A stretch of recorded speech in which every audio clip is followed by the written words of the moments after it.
l'Esprit Saint reproduit spontanément la nature de Christ.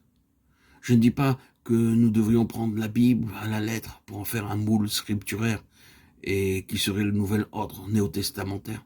Il ne s'agit pas de cela. Ce n'est pas ainsi que l'œuvre s'est développée au commencement.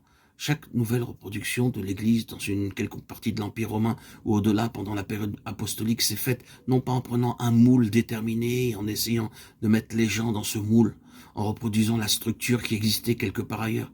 Cela commence avec la vie, une vie céleste. Le Saint-Esprit envoyé du ciel. 1 Pierre 1,12. Partout où allaient les croyants, deux choses se manifestaient.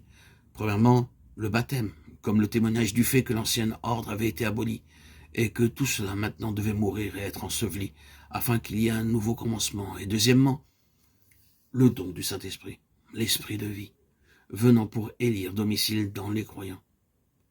Lorsque le Saint-Esprit vient et qu'il peut agir, il vous dégage de toute responsabilité à l'égard de l'ordre du Nouveau Testament. Vous n'avez plus de fardeau ni de responsabilité à ce sujet-là, pas plus qu'un arbre ne peut en avoir pour produire des feuilles et porter des fruits. Aucun arbre ne passe des heures et des heures en s'inquiétant et en se demandant comment vais-je pouvoir porter des feuilles et comment faire pour que mes fruits se développent. Il vit tout simplement. Il demeure dans le courant de cette vie et tout le reste se fait. C'était la glorieuse spontanéité des églises du Nouveau Testament. Cela se manifestait tout simplement. Le Seigneur doit aussi avoir cela en nous, constitué de manière céleste par le Saint-Esprit, et non par un homme avec la conception qu'il peut avoir de l'Église et de son gouvernement, de son moule et de sa structure en disant « voici notre conception biblique de l'Église ». Non, c'est le produit de la vie. Quand le Saint-Esprit peut agir librement, les choses se font d'une certaine manière et prennent une certaine forme. C'est la forme de Christ. Le Saint-Esprit a toute la responsabilité. Je bâtirai mon Église. Le Seigneur Jésus l'a dit, Matthieu 16, 18. Et il l'aura. Il aimerait le faire là où nous sommes.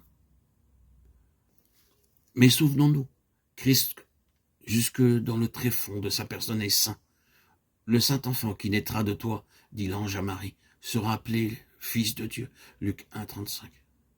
Il s'est offert lui-même sans tâche à Dieu. Hébreux 9, 14. Hébreux 4, 15 déclare « Il a été tenté comme nous en toutes choses sans commettre de péché ».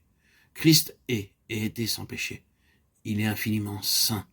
Celui qui est le grand antagoniste de Christ cherche toujours à détruire ce qui est de Christ en introduisant une contradiction, un mensonge, dépréciant la sainteté de Christ. Et c'est ce qui s'est passé dans cet épisode du livre des Actes.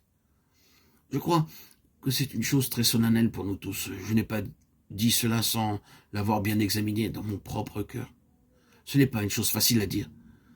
Certains parmi nous n'ignorent pas les ruses de Satan. Qui a le droit de parler de la sainteté? Qui est suffisamment exercé dans ce domaine pour pouvoir parler aux autres de la sainteté? La sainteté, c'est ce que Christ est.